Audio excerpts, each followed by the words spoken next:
I've been playing video games since I was about 7 years old.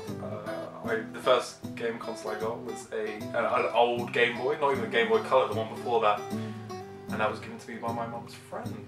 So that was the first console I got, so I must have been about 7 years old. The actual name of my uni course is 3D Animation and Game Design. So it entails both of those. So actually I'm in my second year now. And in the first year it was very much about learning the concepts of animation. So you learn these things early on called the 12 principles of animation. And it's just about how to get lifelike animation. So it's all about squash and stretch and how things naturally move. And so the first year was very much about that. And then in the second year, I've actually just finished my first module. It was about a term and a half, which was working on a video game. So that's what that's been done. People have made a game within a week. My friend Nathan actually, we enjoyed this game called Goat Simulator, and that game was famously made within a week, where the studio was sort of like, they just finished a big project, and so to all their employees they said, you know what, just chill out, make whatever you want to make. And so they collectively, a few of them gathered and have said, we have this idea for a game called Goat Simulator. That was made within a week. Now on the flip side, I think the longest game ever in development was actually a really terrible game.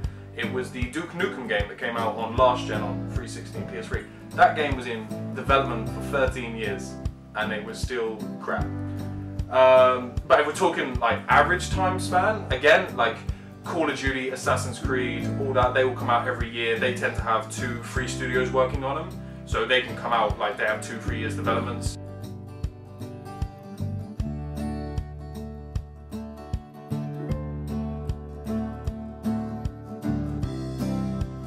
I guess I got into gaming because time for an X Factor sub story. I had a bit of a shit childhood, didn't have many friends, so I would play games. But then I realised gaming was better than people anyway, so that got me more into it. But it wasn't games that got me wanting to take this course. It was actually, I remember vividly sitting down and I think it was, I can't remember what film it was, but I watched an animated film, probably was Pixar, and I just thought, holy crap, this is really good. This is making me feel, but it's a cartoon. And I was like, I want to do this. I want to make people feel with my cartoons.